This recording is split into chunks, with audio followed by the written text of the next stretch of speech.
नमस्कार, शांति miss channel में आप सबका स्वागत है दोस्तों।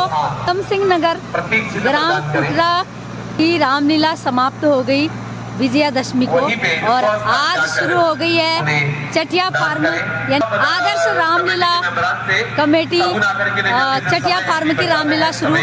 और मुझे कुटरा में भी सौभाग्य मिला था मीडिया प्रभारी बनने का और आदर्श रामलीला कमेटी का भी मीडिया प्रभारी के रूप में चुना है। तो राम काज बिनु मोरे कहाँ विश्राम, तो ये मेरा सौभाग्य है कि मुझे राम काज में छोटा सा गिलहरी के रूप में काम करने का मौका दिया है। तो बहुत बहुत धन्यवाद। चलते हैं, आज दिखाते हैं चटिया की रामलीला आप लोगों को। प्रोग्राम रहेगा आशा ही पूर्ण जय श्री राम, जय श्री राम। पिछले 17 हम सबकी बड़ी प्यारी ब्लॉगर दीदी मिस शांति उपस्थित हो गई हैं। मैं मंच पे शीघ्रता से उन्हें आमंत्रित करता हूं और मैं चाहूंगा महिला कमेटी से मैं अनुरोध करूंगा कि उन्हें बैच अलंकृत कर अभी पूरे 11 दिवस की मेहनत से जो है पूरे इसका जो हम लोग रिकॉर्डिंग करेंगे और पूरे भारतवर्ष नहीं पूरे विश्व में इनके ब्लॉग्स के माध्यम से ये लीला जो है सर्वत्र जाएगी। और आज ये पूरी टीम जो है लक्ष्मण सिरोला जी की है, वो मुंबई में है और कुछ दिवस के बाद वो यहाँ उपस्थित होंगे। मैं इस मंच के माध्यम से ये संदेश छोटे भाई लक्ष्मण सिरोला जी को भी, पिंटू भाई को भी भेजता हूँ कि आपकी टीम बड़े मन से यहाँ पे ये एक ऐसी रिकॉर्डिंग में डॉक्यूमेंट्री बन रही है। सभी रामलीला कमेटी के पदाधिकारीगण इस बात को सुने कि ये जो टीम जो है आपकी रामलीला पे डॉक्यूमेंट्री बना रही है। ये हर्ष का विषय है, जोरदार तालियों से। शांति दीदी हमारे बीच में है, मिस शांति, और जोरदार तालियों से मिस शांति का मंच में हार्दिक अभिनंदन एवं स्वागत है। और दीदी इसी चटिया स्कूल से पढ़ी, नौबानाथ की रहने वाली और हमारे गांव की ही पुत्री है, हम सब की बहन है, हमारी प्यारी दीदी हमारे बीच है। आपका भी स्वागत है। अब मैं बहनों को आमंत्रित करने से पूर्व अरे सगुन आकर पवन पुत्र हनुमान की जय।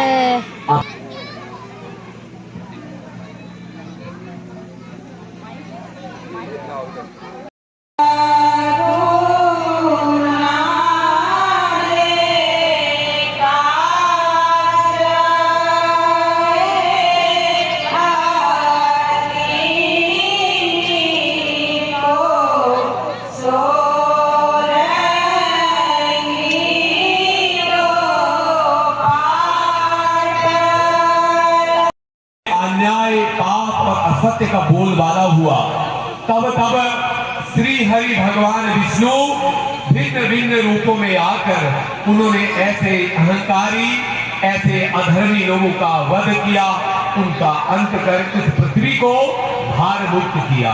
उपकरण के रूप में जन्म लेते हैं। भगवान विष्णु ने अब तक 10 अवतार, प्रमुख अवतार लिए हैं। इन अवतारों की भी बड़ी मैं आपको बताना चाहूंगा। देखिए, भगवान ने, श्री हरि ने जो जो अवतार लिए वो हमारे आज के विज्ञान में फिट होते हैं। जैसे जीवन की उत्पत्ति जल में हुई, वैसे भगवान की उत्पत्ति की कहानी भी जल से प्रारंभ हुई। सबसे पहले श्री हरि भगवान विष्णु ने जल में अवतार लिया, मछली के रूप में। भगवान विष्णु का प्रथम अवतार मत्स्य अवतार था। उसके पश्चात तीसरा अवतार जो था वो वराह का था, सुअर के रूप में। आपने देखा होगा जो वराह है वो हमेशा पानी के निकट कीचड़ वाले स्थान पे रहता है, कीचड़ वाली जगह। उसके बाद वराह के बाद अवतार आगे बढ़ा, नरसिंह अवतार। भगवान ने एक ऐसा अवतार लिया जिसमें आधा शरीर नर का था, मनुष्य का था, और आधा शरीर सिंह का, और आधा नर और आधा पशु। भगवान ने अगला अवतार लिया, वो अवतार था वामन अवतार। इसमें भगवान का अवतार पूर्ण रूप से मनुष्य का था, लेकिन ऐसा मनुष्य जो अभी परिष्कृत नहीं है, बौना है।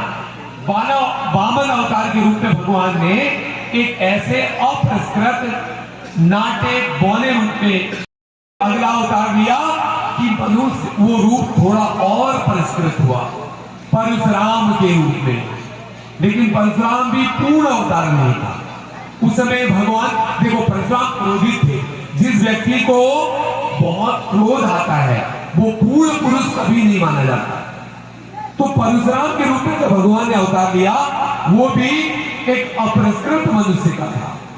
प्रमुख इस लीला का प्रथम दृश्य इस बीच में कुछ अतिथिगण हमारे भगवान श्री रामचंद्र की जय, बोले पवन पुत्र हनुमान की जय, बोले वीर भरत की जय, बोले सत्नाशक प्यारे सत्गण की जय, धर्म की जय, सत्य की जय।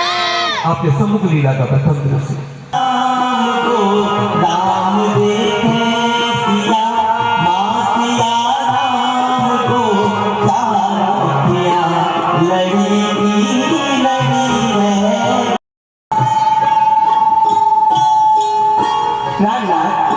आज क्या विनय होगा? आपने मुझे इतनी शीघ्रता से कैसे याद किया? आज का अभिनय संसार को परम सुख देने वाला होगा। इस लोक में सुशिक्षा, मातृ पितृ भक्ति, भ्रातृ प्रेम, सुहृद मैत्री तथा पतिव्रत धर्म की शिक्षा देने वाला परलोक में परम सुखदायक एवं मोक्षदायक होगा। श्री रामचंद्र जी का नाटक मानस के अनुसार खेलने की उत्कंठा है। दशरथ नंदन श्री रघुनाथ जी का चरित्र भी ऐसा ही निर्मल एवं मनोहर है। चंद्रमंडल का प्रकाश देखकर काव्य की उपमाओं का स्मरण हो रहा है। तारामंडल स्वच्छ दिखाई दे रहा है। स्वामी प्यारे शरद ऋतु का ही याद कर लिया जाए।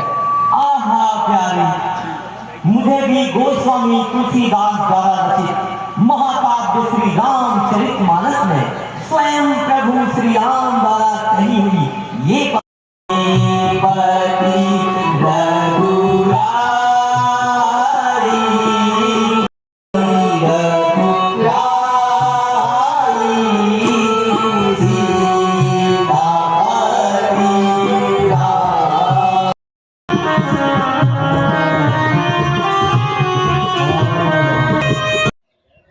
विष्णु भगवान के सबसे प्रिय सबसे महान भक्त नारद मुनि। नारद ऋषि तपस्या में लीन है और तब आते हैं कामदेव।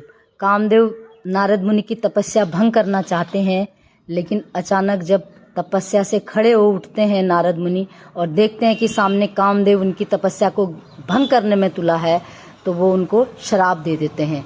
यहीं से होती है असली रामायण की शुरुआत। और ये अहंकार का बीज, ये अहंकार का अंकुर नारद मुनि के मन में फूट जाता है कि वो कामदेव पर भी विजय पा सकते हैं। तो ये बात बताने के लिए वो शिवलोक जाते हैं, शिव जी को बताते हैं। लेकिन शंकर तो शंकर हैं, वो तो समझ गए थे कि नारद मुनि के मन में अहंकार पैदा हो गया है। तो वो आगाह करते हैं कि नारद जी इस बात को आप श्री हरि यानी विष्णु भगवान को मत बताना।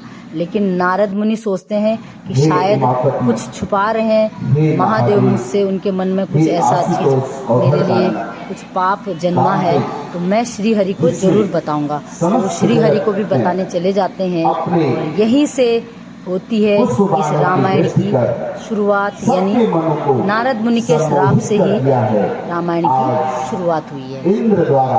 कहने का तात्पर्य है कि जब जब भी किसी के मन में अहंकार फूटता है तो नारायण किसी न किसी रूप में उसके अहंकार को दूर करने के लिए, यानी उनको खुद ही क्यों न कष्ट झेलना पड़े, लेकिन वो भक्त के मन का अहंकार दूर जरूर करते हैं। तो ये अब आपके सम्मुख प्रस्तुत है आगे का वृत्तांत। महादेव के मना करने पर भी नारद मुनि अपनी आदत से मजबूर श्री हरि के पास चले जाते हैं और वहाँ अपना पूरा वृत्तांत बताते हैं। तो श्री हरि समझ जाते हैं कि इनके मन में तो अहंकार पैदा हो गया है, तो वो नई लीला रचते हैं और एक सुनसान पर्वत पहाड़ के पास एक राज दरबार लगाते हैं, यानी एक ऐसा क्षेत्र स्थापित करते हैं जहाँ का राजा शीलनिधि है और उनकी पुत्री विश्व मोहिनी बहुत ही सुंदर है। जहाँ विश्व मोहिनी की शादी की बात चल रही है और वहाँ नारद मुनि पहुंच जाते हैं और नारद मुनि से शीलनिधि जी कहते हैं कि मेरी पुत्री का आप हाथ देखिए, उसके भविष्य में क्या है। तो नारद मुनि जब उनका हाथ देखते हैं तो बताते हैं कि ये कन्या तो बहुत ही भाग्यशाली होगी, जहाँ भी जाएगी बहुत राज करेगी। तो वो दरअसल वो विश्व मोहिनी और कोई नहीं, लक्ष्मी माता होती हैं और विष्णु भगवान वहाँ खुद राजा बनकर आते हैं और विश्व मोहिनी उनको पसंद करती है, क्योंकि नारद मुनि को तो बानर रूप दे दिया था श्री हरि ने, क्योंकि श्री हरि समझ चुके थे कि नारद को अहंकार हो गया है तो इनके अहंकार को दूर करना होगा। तो ये लीला रचते हैं श्री हरि, उनको बानर रूप दे देते हैं, जबकि नारद को पता नहीं है कि उन्हें बानर रूप दे दिया गया है, क्योंकि वो तो बहुत ही सुंदर मनमोहन रूप मांगने गए थे श्री हरि के पास और उनको पता ही नहीं चला कि उन्हें कब बानर रूप दे दिया। वो वरदान मांगते हैं कि मुझे ऐसा रूप बना दिया जाए कि मुझे विश्व मोहिनी पसंद कर सके, और श्री हरि उनको बानर का रूप देते हैं और नारद को पता भी नहीं चलता। तो यहीं से जो श्राप देते हैं नारद मुनि, जब उनको पता चलता है कि श्री हरि ने मेरे साथ छल किया है तो वो श्री हरि को श्राप दे देते हैं। वहीं से रामायण की शुरुआत होती है। आगे का वृतांत आपके सम्मुख है। दोस्तों, जब नारद मुनि विश्व मोहिनी का हाथ देखते हैं तो वो उनके रूप पर मोहित हो जाते हैं। वहीं से उनके मन में नारायण को भूल जाते हैं और वो दुनिया की लोभ लालसा में माया मोह में फंस जाते हैं। तो ये श्री हरि को उनका अहंकार समझ में आ गया था, इसलिए ये लीला रची थी। लेकिन जब नारद मुनि को पता चलता है कि श्री हरि ने मेरे साथ छल किया है तो वो श्री हरि को श्राप देते हैं कि जिस तरह से एक नारी के लिए मैं तड़पा हूं, आप अगले जन्म में आप भी अपनी स्त्री के लिए तड़पेंगे। तो उसी लिए मर्यादा पुरुषोत्तम राम जी का जन्म हुआ था और यहीं से कहानी शुरू हुई थी रामायण।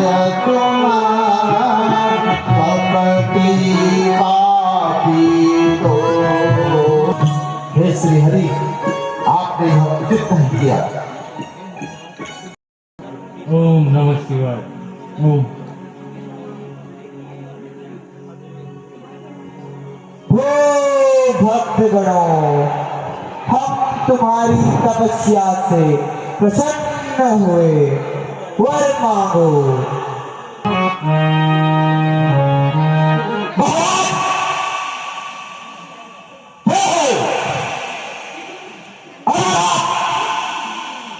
लंकेश की तपस्या से प्रसन्न है तो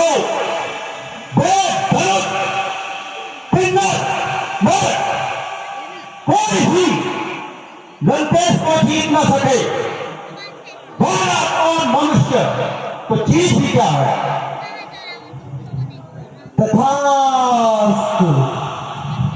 प्रभु, मेरी यही कामना है कि मैं हमेशा आपकी भक्ति का रसपान करता रहूं तथा मेरा मन सदैव आपकी चरणों में विराजमान रहे। तथास्तु। हे प्रभु, मुझे 6 मास की निद्रा तथा 1 दिन सजग रहने का वरदान दीजिए। तथा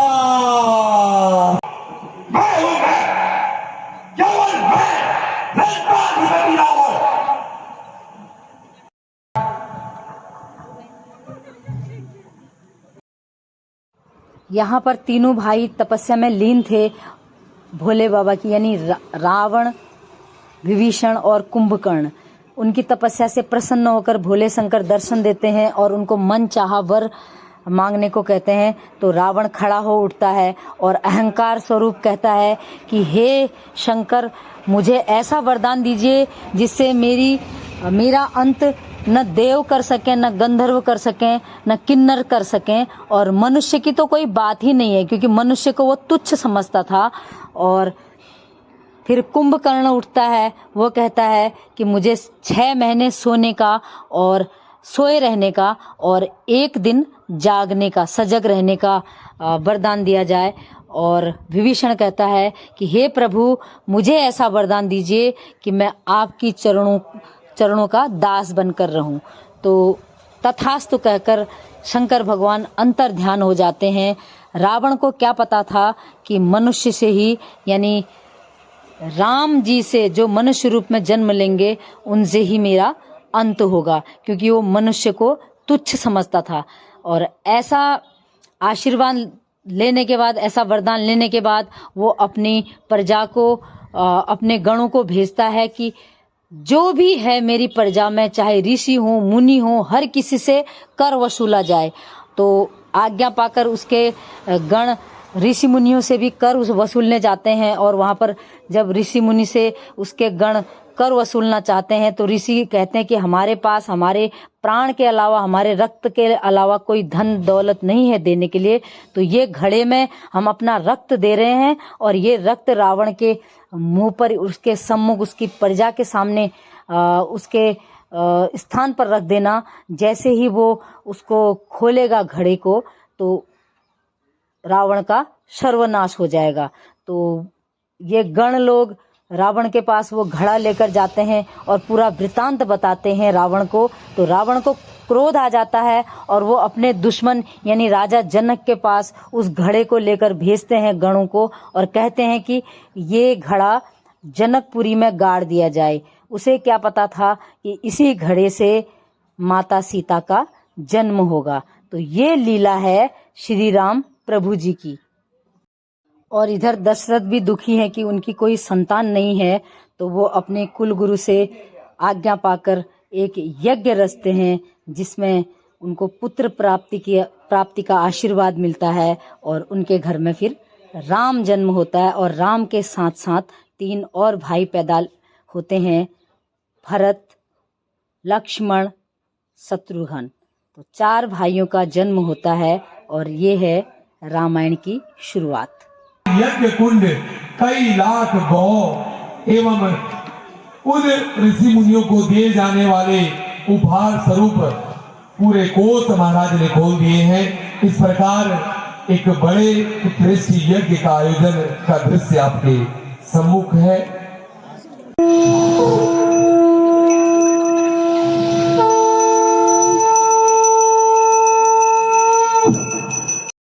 पुरुषोत्तम भगवान श्री रामचंद्र की जय।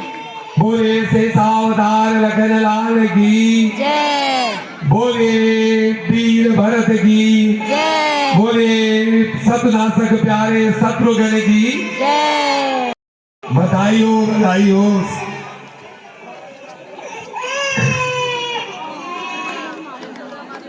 जोरदार तालियों से राम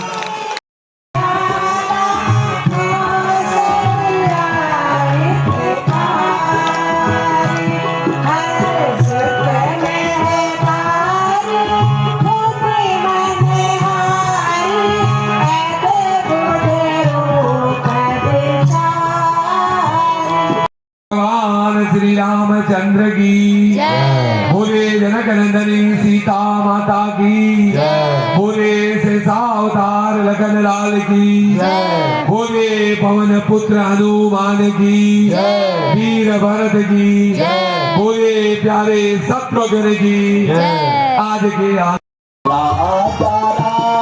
जानकी संग में राजा राम, राधा संग में राधे श्याम, राम पतित पावन सीता राम, रघुपति राघव राजा राम पतित पावन सीता राम, रावण मारो राजा राम, कंस पछाड़ो राजा राम, सीता राम भज प्यारे तू सीता राम, बोलो रघुपति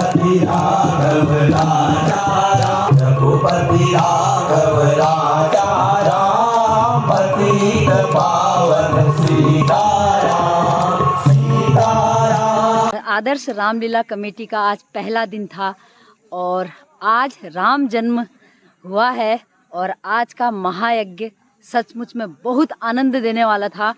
रामलीला सब जगह एक होती है, लेकिन सभी कलाकारों का अपना अपना अभिनय होता है। तो कहीं का रसास्वाद कुछ अलग होता है, कहीं का कुछ अलग होता है, लेकिन राम काज है तो बहुत आनंद आता है। सच में आज पहला दिन था आदर्श रामलीला कमेटी का। आज प्रभु श्री राम जी का जन्म हुआ तो सभी भक्तों ने बहुत आनंद से ये उत्सव मनाया, पहला दिन रामलीला का। तो राम जी की कृपा सब पर बनी रहे। मेरा वीडियो देखने के लिए बहुत बहुत धन्यवाद। नमस्कार।